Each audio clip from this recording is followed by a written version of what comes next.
Happy Monday, everyone.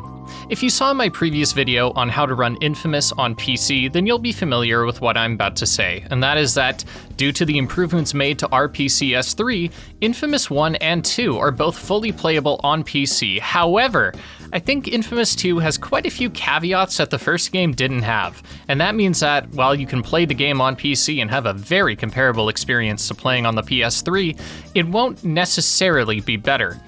And certain luxuries like a consistent 60 FPS and 4K upscaling are not going to come without some trade-offs. I still think the flip is pretty good though. This is what it looks like on native hardware, and this is what it looks like on PC. With that said, this video will discuss how to get the game running, how to get it running better than it does on native hardware, and some of the issues you might run into. Let's start with the first step in our process, which is setting up the game on RPCS 3.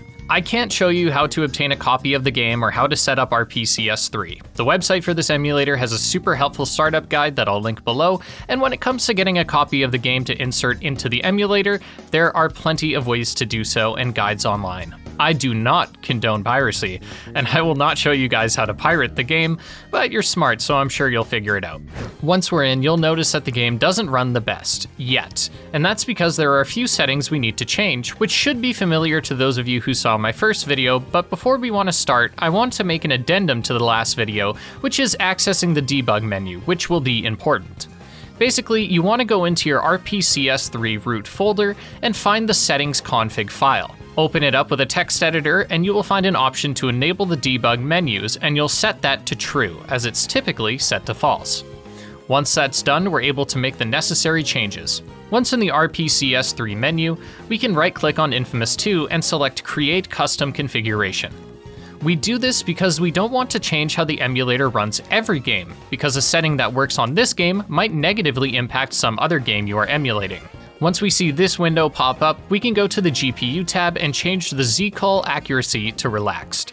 Then in the same tab, we can make sure that the resolution scale threshold is set to no higher than 320 by 320. And finally, turn on asynchronous texture streaming.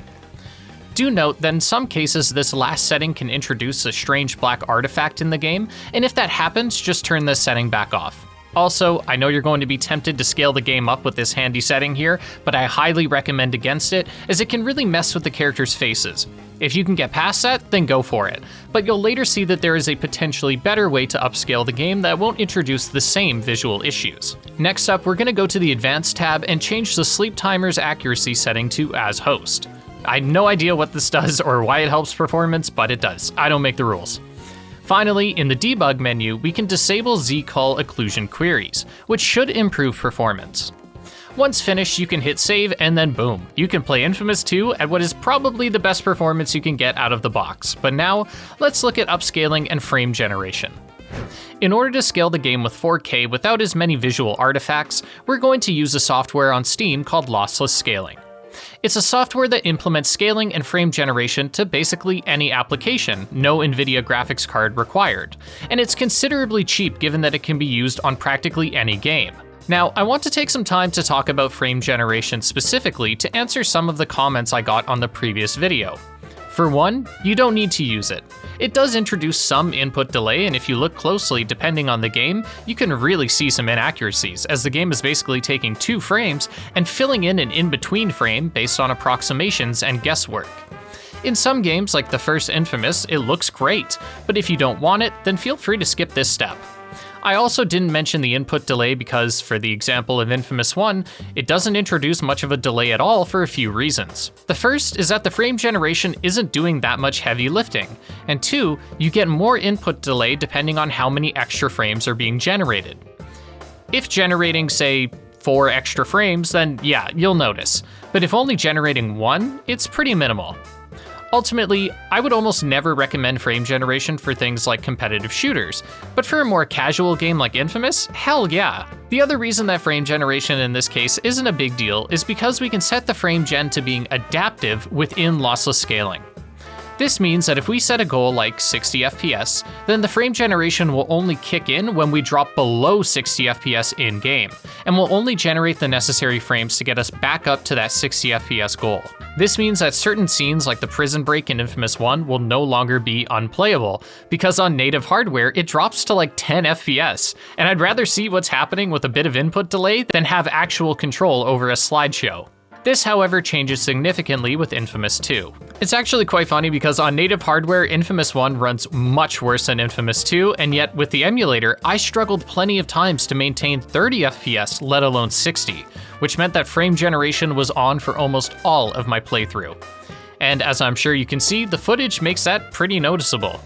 Now, in this footage, the compression and whatnot makes it look not as bad, but I can assure you that in gameplay, I was almost constantly reminded that there were fake frames, and I'll show you the most egregious example. If we just keep Cole still, we can turn the camera and oh, his head turns into that for a few frames. Now, granted, this is not as noticeable in gameplay, but even still, there are plenty of moments where we can just see different animations looking a little off. Now, you'll notice that all of my footage looks like this, and that's because ultimately, it works like 90% of the time, and that's good enough for me. But for you guys, it might be worth just turning off the frame gen. Fortunately, it looks good in cutscenes, but there is just something about this game that makes it look pretty bad in gameplay. This is one of those things that comes with lossless scaling and frame generation in general. Dying Light 2, for example, looks horrible frame generation, but Infamous 1 looks fantastic. If you guys are unsure, then you can buy Lossless Scaling, try it out on Infamous 2, and if it just isn't cutting it, then Steam has a very forgiving refund policy, especially if you use the product for less than 2 hours. But anyways, enough about fake frames, let's talk instead about fake pixels, which in this case fares much better. The upscaling with lossless scaling puts the game in a convincing 4K, though when it's starting with a base of 720p, it makes sense that it still has a few jagged edges. Despite this, in motion the game looks fantastic, and I have basically no criticisms of the upscaling. As with frame gen, you don't need to use the upscaler, but in my case it has barely any impact on performance, so I think it's a free win. But our issues with emulation don't stop there, because there's one final problem with Infamous 2 that we need to discuss, and that is the beast. When first booting this up, I was blown away. I was like, wow, this is so much better than playing on a proper PS3, and then I saw this guy, and the effects are just so weird, and I don't know how to fix it. It's something I can get used to, sure, but this is one area where I can objectively say that the PS3 version looks better. It's a shame too, because I love the beast in these games, and I think Infamous 2 has one of the strongest openings of the series, so this puts a bit of a damper on it. So with that said, I have to unfortunately say that while Infamous 2 is playable on PC, it's not exactly better than the PS3 version, and if it is, then it's not without some heavy caveats. I was able to complete 2 playthroughs of the game with no further problems than what was mentioned, and if the emulator continues to get better, and we find a definitive way to fix the graphical issues with the beast, then just like Infamous 1, playing on PC will be the definitive way to revisit Infamous 2. If you still don't want to bother, then there are some alternatives like PS Now, which if your internet is good enough, gives a decent enough way of replaying the games, but seriously, use the free trial and test it out first, because in my experience, that shit is so ass. Alternatively, when I wanted to replay the games in 2020, I found considerable luck in just checking out different thrift stores. Granted, I live in Vancouver, so it might be a bit more of a likely place to find stuff, but I was able to find an old PlayStation that I could hook up in just a few hours. You'd need a special kind of PlayStation 3 if you want to jailbreak it and pirate the games, but in my case, without one, all it took was a few extra bucks on eBay and I was able to get my hands on a physical version of the games, and my PS3 footage you're seeing right now is from when I made videos on those games all those years ago.